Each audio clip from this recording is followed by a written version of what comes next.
Ma'am नमस्कार। Ma'am actually थोड़ा-सा हम आपसे जानना चाहेंगे कि आपने जो अपने नोट्स बनाए और लास्ट ईयर के कुछ प्रश्न भी हमारे पास में है, तो थोड़ा-सा क्या होगा कि अभ्यर्थियों को ये जानकारी मिले कि नोट्स कैसे बनाए जाते हैं? क्योंकि कई बार क्या होता है अभ्यर्थी यही नहीं समझ पाते हैं कि किताब से क्या नोट करना चाहिए, क्या नोट नहीं करना चाहिए, क्या छोड़ना चाहिए, जी क्या पकड़ना चाहिए, तो बड़े कन्फ्यूज़ रहते हैं।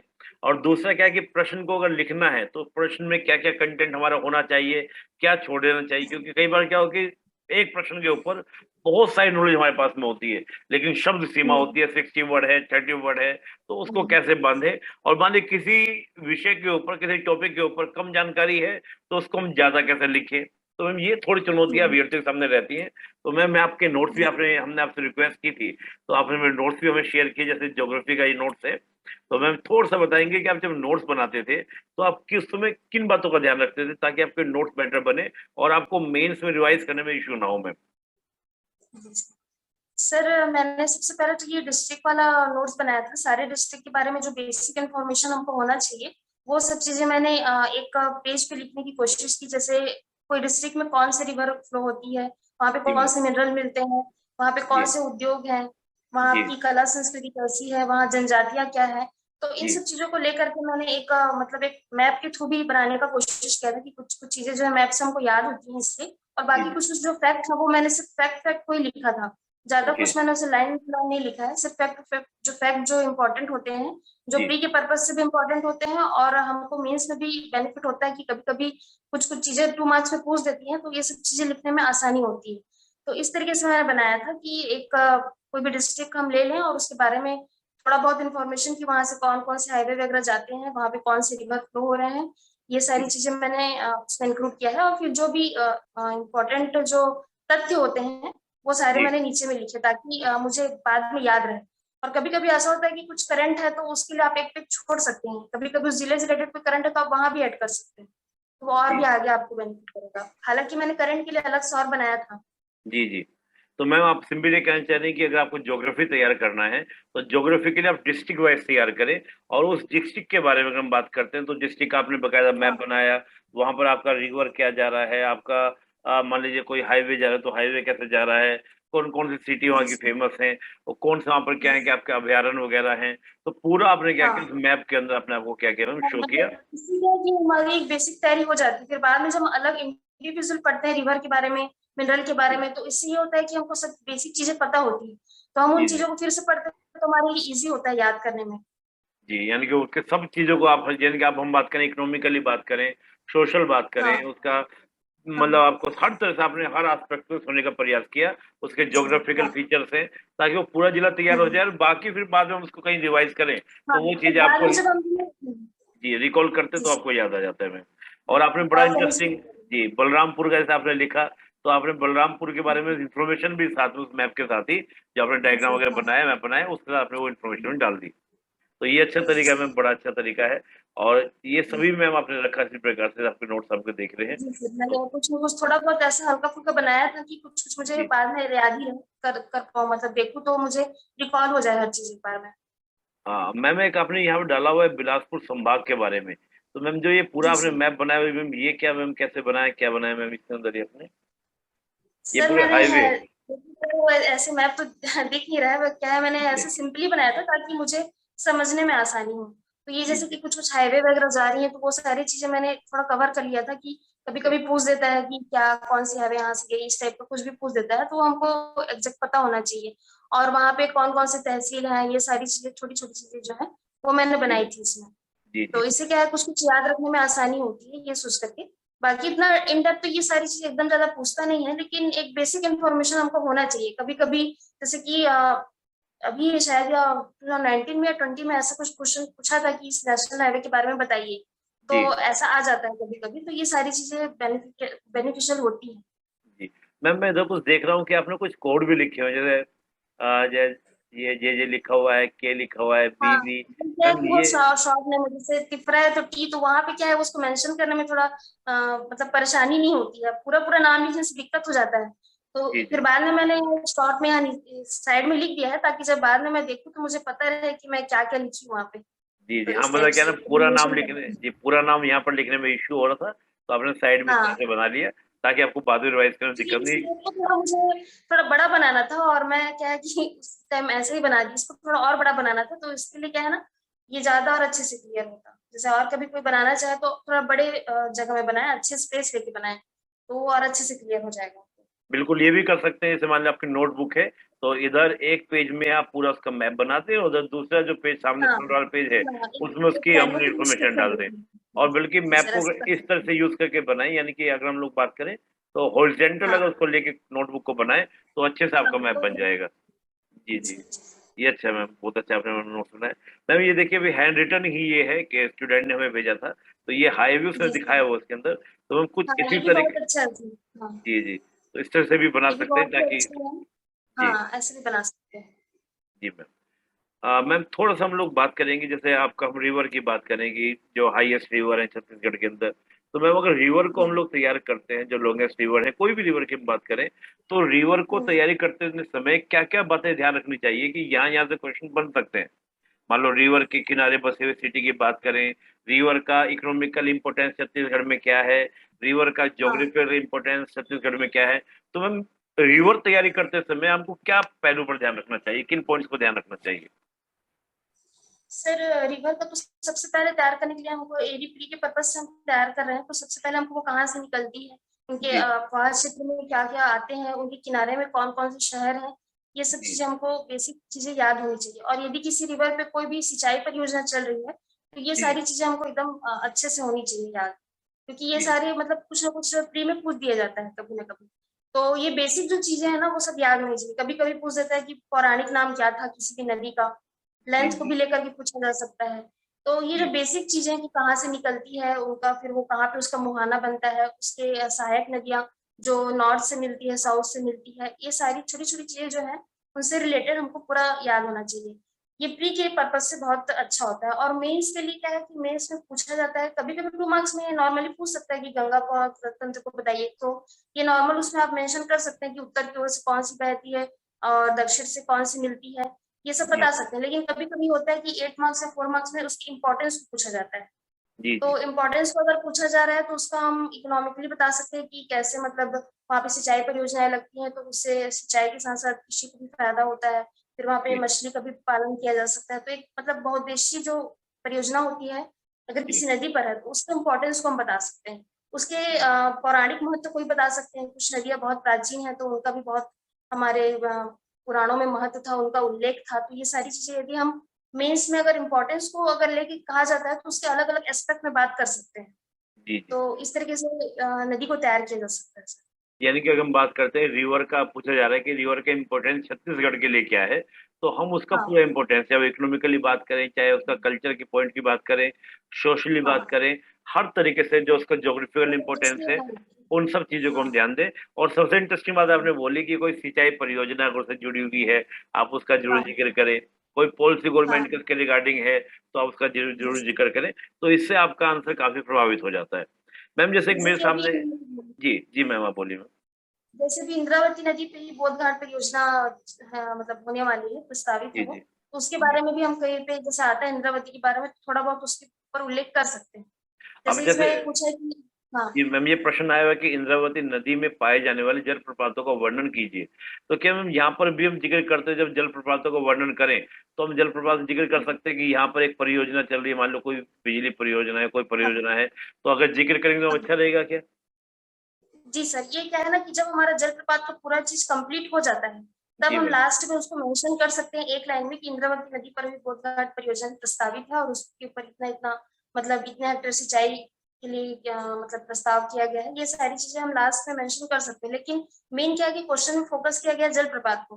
तो जी, जलप्रपात के बारे में हमको वर्णन करना ज़रूरी है। ऐसा नहीं कि हम पूरे में पूरा बोधघाट के बारे में ही लिख दे रहे हैं और जी, जलप्रपात है ही नहीं वहाँ पे। तो जी, जी, क्वेश्चन में जो पूछा गया है उसको पहले बताना ज़रूरी है। फिर जी, लास्ट में हम थोड़ा बहुत इनपुट जो करंट का है वो डाल सकते हैं, तो इससे थोड़ा आंसर एनरिच भी हो जाता है और साइड में हमको मैप भी बनाना चाहिए कि मैप से अगर हम दर्शा देते हैं कि ये वाला जलप्रपात यहाँ है, तो इससे मतलब जो चेकर है वो थोड़ा प्रभावित होते हैं। जी।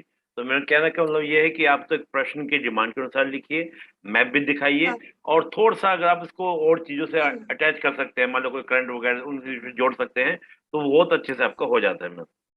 मतलब वो 1-2 लाइन में जो लास्ट में हमारे पास बचता है, जो हम कंक्लूजन के तौर पे यूज करते हैं, तो वहां जी पे हम दे सकते हैं इन सब चीजों को। तो ये मतलब राइटिंग, मतलब इसको देख के थोड़ा चेकर भी प्रभावित होते हैं कि उन्होंने सारे एस्पेक्ट को उसमें इंक्लूड किया है। जी मैम। तो मैम जैसे हम जलप्रपात की बात करते हैं तो सीधा लिखना शुरू कर देना है कि इंद्रावती नदी पर पाए जाने जलप्रपात निम्न है, ऐसे शुरुआत करें? कैसे शुरुआत करनी चाहिए मैम प्रश्न की? हाँ सर, कुछ एक लाइन जैसे हम लिख सकते हैं कि इंद्रावती नदी यहाँ से निकलती है और यहाँ पे जी मतलब इन इन क्षेत्रों में प्रवाहित होती है और इनके द्वारा निम्न जलप्रपात बनाए जाते हैं। मतलब एक लाइन शुरू में हम थोड़ा सा इंट्रो दे सकते हैं, थोड़ा सा, अच्छा, एकदम ज्यादा नहीं, क्योंकि हमारे पास स्पेस नहीं होता है। तो फिर बिल्कुल। मेन क्या है, इसमें जलप्रपातों के बारे में ही पूछा है, थोड़ा सा हम इंट्रो दे सकते हैं, एकदम ज्यादा नहीं, एक लाइन में।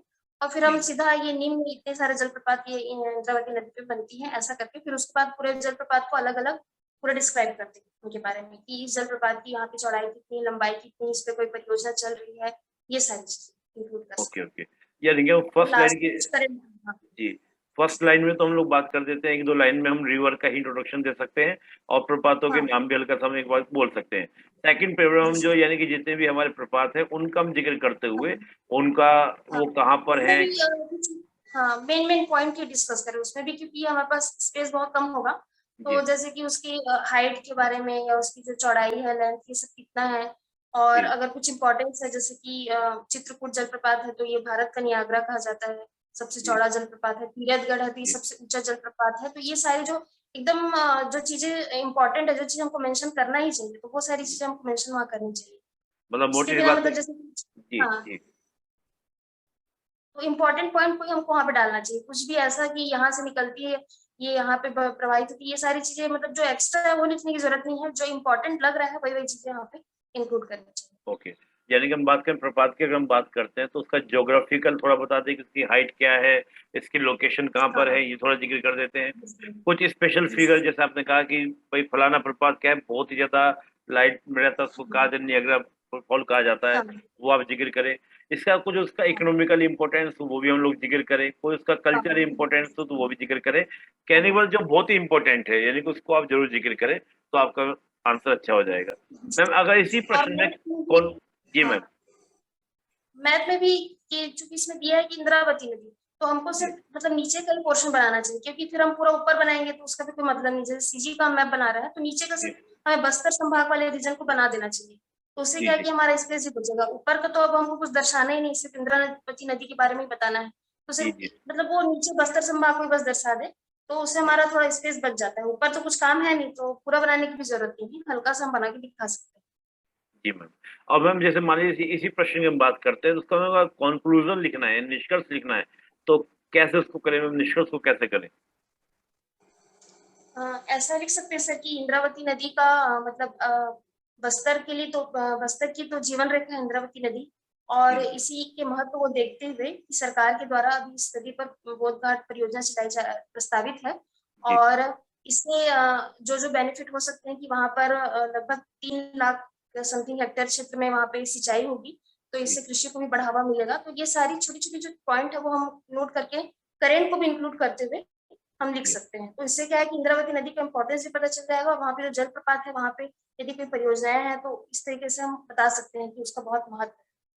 ओके, महत्व ओके। को मेनली फोकस करना चाहिए कंक्लूजन में, अगर स्टेप से दिया जा रहा है तो। यानी कि हम बात करें निष्कर्ष की बात करें, तो रिवर और प्रपात से जुड़ा कोई करंट न्यूज़ हो, कोई परियोजना हो, तो उसको ज़िक्र करते हुए रिवर की इम्पोर्टेंस को हमको शो कर दें निष्कर्ष में, तो जो हम लोग जी इसको यूज़ कर सकते हैं। मैम बड़ा अच्छा मैम आपने और बताया। करेंट को भी इंक्लूड करें। जी सर। जी मैम। मैम बड़ा अच्छा आपने ज्योग्राफी के बारे में बताया और काफ़ी अच्छे से अभ्यर्थियों को लाभ मिलेगा कि ज्योग्राफी के नोट्स कैसे बनाने चाहिए, ज्योग्राफी का क्वेश्चन कैसे डील करना चाहिए। तो मैम ऐसे ही हमारे पास में पॉलिटी के भी आपने नोट्स दिए, और मैं पहले तो आपका नोट्स दिखाने के लिए, शो करने के लिए बहुत-बहुत आभार, क्योंकि इससे वाक़ई में एस्पिरेंट्स जो हैं, उनको वाक़ई में लाभ मिलेगा कि हमको नोट्स कैसे बनने चाहिए। तो मैम पॉलिटी के नोट्स में बड़े इंटरेस्टिंग मैं आपके देख रहा हूँ कि आपने एकदम पूरा लाइन वगैरह बना के बड़ा सुंदर सा नोट्स लग रहा है। देख के भी अच्छा लग रहा है कि हाँ, वाक़ई में नोट्स कैसे है। तो मैम ये संविधान की प्रमुख विशेषताओं के ऊपर मैम आपने नोट्स दिया। तो मैम जैसे ये संविधान की विशेषताओं पे आपने जो नोट्स तैयार किया, मैम इसमें आपने क्या ध्यान रखा बनाते समय मैम? सर मैंने ये ध्यान रखा कि जो मेन पॉइंट्स की जो विशेषताएं हैं उन्हें मैं एक मतलब एक लाइन से पूरे लिख दूं। फिर उन विशेषताओं के अंदर भी कुछ कुछ मेन मेन पॉइंट होते हैं, जी तो मैम। उनको मैं हाईलाइट कर दूँ इस टाइप जी से मैम। कि जैसे कभी उसकी विशेषता के अंदर से भी प्री में कभी-कभी पूछ देता है। तो वो जी सारी जी चीज़ें जैसे कि स्वतंत्रता, बंधुत्व तो ये सब चीज़ के प्रावधान कहाँ से लिए गए हैं? तो जी जी 1917 की क्रांति से लिया गया है, जी सामाजिक, जी आर्थिक, राजनीतिक न्याय ये सब कहाँ से लिया गया है? तो ये सारी चीज़ें उसको मैंने अपने एक्स्ट्रा मतलब विशेषता के अंदर ही मैंने उनको डाला है ताकि अगर उससे रिलेटेड कुछ पूछता भी है प्री में तो वो बन जाए और कभी-कभी मेंस में भी ये सब लिखने के लिए आ जाता है 2 मार्क्स में। तो वो जी सब मैम। चीज़ें हमको मतलब क्लियर रहेंगी, पहले से मतलब ये बेसिक बना रहेगा। ये सब क्या है पॉलिटी तो हमारे प्री और मेंस दोनों में होता है। तो अगर जी हम मैम। प्री को एकदम अच्छे से तैयार कर लेते हैं पॉलिटी के लिए क्योंकि पॉलिटी को प्री में बहुत ज़्यादा पढ़ना पड़ता है और मेंस में उसका मतलब जो वो है वो बहुत कम है। जी मैम। तो वेटेज जो है उससे कम है थोड़ा। तो प्री में ही अगर हम ये सारी चीज़ें पहले से कर लें तो मेरे को लगता है कि मेंस में हम लोग को ज़्यादा मेहनत नहीं करना पड़ेगा। तो ये मैंने पहले प्री में ये सारी चीज़ें की थी। Okay ma'am. यानी कि आप ये कह रहे हैं कि बहुत सिंपल तरीके से हम नोट्स जो प्रिपेयर करें, अपना तैयार करें, तो उसको एकदम सिंपल तरीके से आप बनाएँ और लेकिन ध्यान ये रखें कि आपको प्री, मेंस सब जगह उसको आपको क्या करना है, यूज़ करना है। जी सर। आपको सब जगह उसको क्या करना है, इस्तेमाल करना है। तो आपने मैडम बड़ा जी सर। इंटरेस्टिंग नोट्स भी बनाया है, जैसा अब दिख भी रहा है सामने कि आपने जी जैसे सर। मान लीजिए भारत एक धर्मनिरपेक्ष राज्य है, तो धर्मनिरपेक्ष राज्य को आपने बताया और उसके फिर आपने फीचर्स को भी, कि भई ये उसके फीचर्स को हम लोग तो जो हमारा 4 अंक में आ रहा है यानी कि 30 शब्दों में आ रहा है या ज़्यादा शब्दों में आ रहा है, तो उसको हम यहाँ पे ये चीज़ें डिटेल दे सकते हैं। बड़ा अच्छा मैम आपने दिखाया कि फिर आपने राज्य के निर्देशक तत्व के बारे में आपने बड़े अच्छे से इसमें दिखाया कि भई सामाजिक, आर्थिक, राजनीतिक लोकतंत्र की स्थापना डीपीएसपी करना चाहते हैं। फिर 3 वर्ग इसमें दिए गए हैं, आपने 3 बातें बोली। तो मैम बड़ा सुंदर तरीके से आपने नोट्स को बनाया और यहाँ इससे पे क्या है कि सर वो विशेषताएँ जो 2-3 पेजों में मतलब कवर किया गया है बुक में, तो वो हमारा एक ही पेज में हो जाएगा और हमको बार-बार फिर बुक की तरफ देखने की ज़रूरत नहीं पड़ेगी। अगर मेन पॉइंट हमने इंक्लूड कर लिया, तो जी वही-वही मैम। चीज़ हमको बार-बार रिवाइज़ करना है बस, बाकी चीज़ें पढ़ने की ज़रूरत नहीं है इस टाइप से। जी मैम। मैम आगे भी मैं आपका नोट्स देख रहा था, जैसे आपने संविधान की विशेषताओं को तो मैम आपने बनाया-बनाया। इसके अलावा भी मैं देख रहा था कि आगे जैसे आपका ये आपने संविधान की अनुसूचियों के बारे में जो 12 अनुसूचियाँ हैं, तो उनके बारे जी में भी सर। आपने बनाया हुआ है और कि प्रथम अनुसूची में क्या दिया गया, उसको बड़े अच्छे से आपने बनाया हुआ है। प्रथम अनुसूची ये, छठी, 7वीं, 8वीं, 9वीं, 10वीं, 12वीं अनुसूची। आपने यहाँ तक कि जी। संविधान संशोधन भी मेंशन किए हुए हैं कि संविधान संशोधन के द्वारा ये जोड़ा गया था। जैसे मूल संविधान में 8 अनुसूचियाँ थी। कहीं जी, में अगर कोई चीज़ हो रही है, तो उसको फिर हम उसमें इंक्लूड कर सकते हैं, जो बीच में जगह पे ऐसे अगर हमारे पास रहता है ना, तो वो बाद में जी, बहुत बेनिफिशियल होता है। हालाँकि मेंस के लिए कभी-कभी 8 मार्क्स या 10 मार्क्स में कुछ क्वेश्चन ऐसे होते हैं, जी, जिसमें समीक्षा कीजिए, मूल्यांकन कीजिए, ये सारी चीज़ें भी पूछी जाती है, तो उसके लिए अंडरस्टैंडिंग इम्पोर्टेंट होती है। तो जी, वो जी, क्या है कि हम प्री के टाइम अगर बुक को बार-बार रिवीज़न करते हैं, तो वो सारी चीज़ें डेवलप हो जाती हैं धीरे-धीरे। बाकी ये जी, बेसिक चीज़ें क्या है कि हमको याद रहता है तो जैसे कि तुरंत हमको कोई चीज़ लिखना है, तो उसके लिए जैसे मान लीजिए कि कोई 5वीं अनुसूची के बारे में पूछ दिया कि बताइए क्या है 5वीं अनुसूची? तो ये सब जी, चीज़ें अगर हम किए रहेंगे तो हम डायरेक्ट वहाँ पे लिख सकते हैं कि हाँ, हमने ये सब चीज़ किया था पहले से करके रखा तो एक पर्टिकुलर अगर किसी एक अनुसूची के बारे में पूछ दिया तो हम वो लिख सकते हैं वहाँ पे। तो उसके लिए ये अच्छा है, लेकिन अगर मूल्यांकन करना है और समीक्षा करना है, इस टाइप के क्वेश्चन आते हैं, तो उसके लिए आपकी अंडरस्टैंडिंग भी इम्पोर्टेंट है हाँ, पॉलिटी यानी की। कि हम लोग उसके बारे में इंट्रोडक्शन तो डाल सकते हैं, लेकिन अगर उसका हाँ, मूल्यांकन करना है, उसको और अधिक लिखना है, तो फिर वहाँ पर ये थोड़ा-सा कम काम आएगा। लेकिन ये ज़रूर है हाँ, प्री के लिए हम बात करें, प्री प्लस हाँ, मेंस की हम बात करते हैं, जो मेंस में शॉर्ट क्वेश्चन आते हैं, उनके लिए नोट्स शॉर्ट क्वेश्चन पर्याप्त है। आते हैं, और उनके लिए मैम बड़ा बेनिफिशियल रहता है, इंटरेस्टिंग मैं देख जी, बड़ा इंटरेस्टिंग मैं देख रहा हूँ कि आपने यहाँ पर जब न्यायपालिका वो नगर पालिका के बारे में लिखा, तो आपने ये भी लिखा कि 18 विषय थे और जब पंचायतों के बारे में लिखा तो आपने 29 हाँ, विषयों को भी इंक्लूड किया। बिल्कुल। तो ये बड़ी अच्छी बात तो है ये यानी कि हुँ, जी मैम। जी सर, ये कुछ-कुछ पॉइंट क्या है ऐड कर देने से हम उसी टाइम पे ही हमको याद हो जाते हैं। अगर एक पेज पे कोई छप जाता है कि हाँ, हम ये सारी चीज़ें पढ़ ली, तो ऐसे करने करने से होता है थोड़ा बेनिफिट। जी, जी मैम। ये अच्छा भी हम इससे क्या ना वो छोटी-छोटी बातें ध्यान रहती हैं, चलो एक बार रिवाइज़ करने से हमें ध्यान रखेंगे, तो ये बड़ा हाँ, अच्छा रहा। यहाँ तक कि मैम अपने जो 8वीं अनुसूची में लिखा हुआ है भाषाओं को लेकर, ये भी आपने बड़ा अच्छा जी, मूल रूप से 14 भाषा थी, फिर 21 संशोधन से हिंदी जोड़ी गई, जी, मणिपुरी ये सब कोंकणी, जी, तो नेपाली, बाकी बोडो, डोंगरी, मैथिली, संथाली, बहुत अच्छा मैम, बहुत अच्छे नोट्स हैं। मैं फिर अब संविधान के स्रोत के बारे में भी आपका मैं नोट्स देख रहा हूँ, तो इसमें आपने पूरा कि किस कंट्री से क्या-क्या लिया गया, ये हुँ, भाई भारत के संविधान का जो अधिनियम 1935 था उससे क्या-क्या लिया गया, ये आपने बहुत अच्छे से इसमें दिखाया हुआ है। इसके बाद हम देख रहे हैं कि ब्रिटेन के संविधान से क्या-क्या दिया गया, अच्छे से आपने ये दिखाया। हाँ मैम, संविधान संशोधन मैम, ये बड़ा इंटरेस्टिंग मुझे आपका नोट्स लगा कि आपने इसमें प्रक्रिया, प्रकार, साधारण बहुमत, विशेष प्लस आधे से अधिक राज्यों का समर्थन, यहाँ तक कि आपने आलोचना भी डाली है और विवरण भी डाला है। तो मैम इसके ये बारे क्या में थोड़ा सा मेंस बताइए मैम। में मेंस में भी अगर मुझे जरूरत पड़ता है, क्योंकि मेंस में संविधान संशोधन एक अलग से टॉपिक दिया हुआ है, तो उसमें मेंस में क्या है, कभी कभी आ जाता है कि आलोचना कीजिए, उसका महत्व बताइए, तो मैंने उसको भी इसमें इंक्लूड कर दिया था ताकि जब मैं पढ़ूं तो वो भी साथ ही साथ हो जाए करके। जी मैम, नहीं ये तो मैम बड़ा अच्छा आपने बताया मैम। अब जब संविधान संशोधन की प्रक्रिया के बारे में, तो प्रक्रिया के बारे में पूरा लिखा हुआ है कि संसद के किसी भी सदन में प्रक्रिया प्रारंभ हो सकती है, विधेयक पेश किया जा सकता है और राष्ट्रपति की पूर्वानुमति की आवश्यकता नहीं होती। मतलब इतना भी आपने डिटेल से लिखा हुआ है। तो हम जब देखते हैं मतलब हमारे ये यहाँ। छोटी छोटी चीजें है कि ये प्री में बहुत जरूरत पड़ती है, हालांकि बिल्कुल मेंस के बिल्कुल। टाइम में भी पड़ती है, लेकिन प्री में क्या है कि कभी कभी ये सब चीजें बहुत पूछ दिया जाता है इन डेप्थ में जाके, तो मैंने सोचा था कि कोई भी पॉइंट मत छूटे, सब चीज एक जगह इंक्लूड हो जाए, इसलिए मैंने सब जी चीज लिख जी। दिया था। हम लोग प्रक्रिया में क्या है, देखिए हम देखते हैं कि 4 तरह के हमारे विधेयक पेश किए जाते हैं। साधारण विधेयक होता है, फिर आपका विधि विधेयक होता है। विधि विधेयक में भी 2 तरह के, 117 वन वाला, 117 3 वाला, फिर 117 वन वाले में 110 होता है, धन विधेयक होता है, और फिर ये संविधान संशोधन विधेयक। तो ये बड़ा इंटरेस्टिंग लगा कि आपने संविधान संशोधन विधेयक की पूरी प्रक्रिया, कि किसी भी मंत्री या गैर सरकारी सदस्य द्वारा लाया जा सकता है, और विधेयक दोनों सदनों में विशेष बहुमत से पारित होता है। लेकिन अगर वो सेंटर और स्टेट इलेक्शन संबंधित हो तो वो सभी राज्यों में जाएगा। और आपने जिक्र ये भी किया कि अमेरिका में 3/4 राज्यों का, अगर अमेरिका के हम फेडरल स्ट्रक्चर की बात करें और इंडियन फेडरल, तो वहां पर 3/4 का। जी बहुत अच्छा मैम, बहुत अच्छा आपने बनाया मैम। फिर आपने मैम जो साधारण बहुमत को भी, जी विशेष बहुमत को भी आपने बताया कि विशेष बहुमत आधे से अधिक राज्यों का समर्थन प्लस 2/3 का होना चाहिए। और ये कहाँ पर यूज होता है ये भी आपने डाला हुआ है कि मूल अधिकार डीपीएसपी में चेंज करने के लिए प्रथम व तृतीय श्रेणी से। तो वो बड़ा अच्छा आपने डाला हुआ है।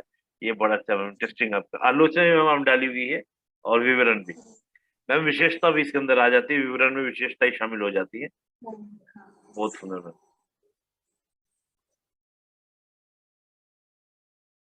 तो मैम ये पॉलिटिक आपका नोट्स हुआ। तो मैं एक चीज देख पा रहा हूँ मैम कि आपने बहुत ही बारीकी से, कि कोई भी चीज हमारी छूटनी नहीं चाहिए, और उसको ठीक से, यानी कि हम ये कह सकते हैं कि शॉर्ट जो हमारे क्वेश्चंस होते हैं, जो हमारे शॉर्ट में क्वेश्चन होते हैं, उनकी प्रिपरेशन अच्छे से तैयार हो जाएगी। और प्री के लिए तो बेस्ट है ही, और संविधान संशोधन वाला तो मेंस में आपको फुल क्वेश्चन भी आता है, तो भी आप उससे कर ले जाएंगे। कुछ कुछ टॉपिक ऐसे होते हैं जिनको अगर हम इस तरीके से बनाते हैं तो वो हमारे मेंस में भी काम आ जाता है। जी जी मैम। मैम बड़ा अच्छे नोट्स आपने मैम तैयार किए, मैं देख रहा हूँ कि काफी अच्छे से, जैसे मैं बार बार तारीफ कर रहा हूँ कि संविधान संशोधन वाला जो आपने बनाया, ये तो वाकई में बड़ा इंटरेस्टिंग और बड़ा शानदार, कि उसकी विशेषता, उसकी आलोचना और प्रकार के साथ में फिर उसकी प्रक्रिया भी साथ में आपने बनाई। तो मैम ये बड़ा इंटरेस्टिंग, ये ऐसे आइडियाज आपके कि मुझे ऐसे बनाऊं, ये आपने कहीं नोट देखे थे किसी टॉपर के, या खुद अपने सेल्फ इंटरेस्ट से कि नहीं मैं ऐसे बनाऊंगी नोट? नहीं, मैंने एक मैगजीन में देखा था, ये माइंड मैप टाइप का कुछ बनाते थे, इस टाइप का देते थे वो, तो फिर मैंने सोचा कि मैं भी अपने नोट्स में ये सारी चीजें इंक्लूड कर सकती हूँ, क्योंकि इससे क्या है कि एक ही मतलब एक ही पेज में सारी चीजें रहेंगी, तो वो मुझे जी रिकॉल करने में, याद करने में बहुत इजी होगा, और बार बार वो चीजों को देखती रहूंगी तो फिर वो मेरे माइंड में एकदम बैठ जाएगा सारी चीजें। तो जी ये जी। सब चीजें मैंने देखा था मैंने कहीं से, तो फिर मैंने फिर उसको अपने नोट्स में भी अप्लाई किया था। ठीक। नहीं ये तो हम अच्छा किया आपने। तो ये जो हम नोट्स बनाने का, चलिए आपको तो मैगजीन से एक तो आइडिया कोई ना कहीं से मिलता है, लेकिन उसको फिर अपने आप एग्जीक्यूट करना, ये बड़ी बात होती हाँ है सर। कि नहीं, कई बार एग्जीक्यूट करने में लोग कैसे करेंगे, क्या करेंगे, वो एक बड़ा टफ तो वाला काम एक्चुअली हो क्या है जाता ना है। कि कभी कभी पढ़ते पढ़ते भी हम लोग ऐसा लगता है कि थोड़ा बोरियत महसूस होने लगता है, तो जी अगर ये सारी चीजें भी हम करते रहे साथ में, पढ़ने के साथ ये थोड़ा बहुत लिखने का जो जो हमको लगता है कि जिसमें हमको प्रॉब्लम हो सकती है आगे, तो अगर जी। हम ऐसा करते हैं तो फिर हमको पढ़ने में भी थोड़ा इंटरेस्टिंग लगता है कुछ चीज। बिल्कुल, यानी कि इसको हम तो कहेंगे कि रचनात्मक रचनात्मक कार्य भी करते रहें, तो पढ़ाई भी जी होती जी रहेगी, थोड़ा रचनात्मक कार्य भी होता रहेगा, और पढ़ाई बोरिंग नहीं होगी। तो सबसे बड़ी बात है कि पढ़ाई जी जी में बोरिंगनेस आपको नहीं आएगी। तो जरूर मैं, जरूर, हाँ। बहुत अच्छा लगा मैम, आपने बड़े अच्छे तरीके से नोट्स को बताया, और साथ में आप क्वेश्चंस कैसे डील करने हैं ये भी आपने बताया। तो मैम जी मुझे पूरा विश्वास है कि अभ्यर्थियों के लिए, और जो अभी न्यू फ्रेशर है जो भी तैयारी स्टार्ट कर रहे हैं, उन सब के लिए ये लेक्चर आपका, ये जो आपका इंटरव्यू है, ये वाकई में बहुत ज्यादा लाभकारी रहेगा। तो मैम बहुत बहुत धन्यवाद आपका। जय Hind ma'am. Thank you sir. Thank you sir.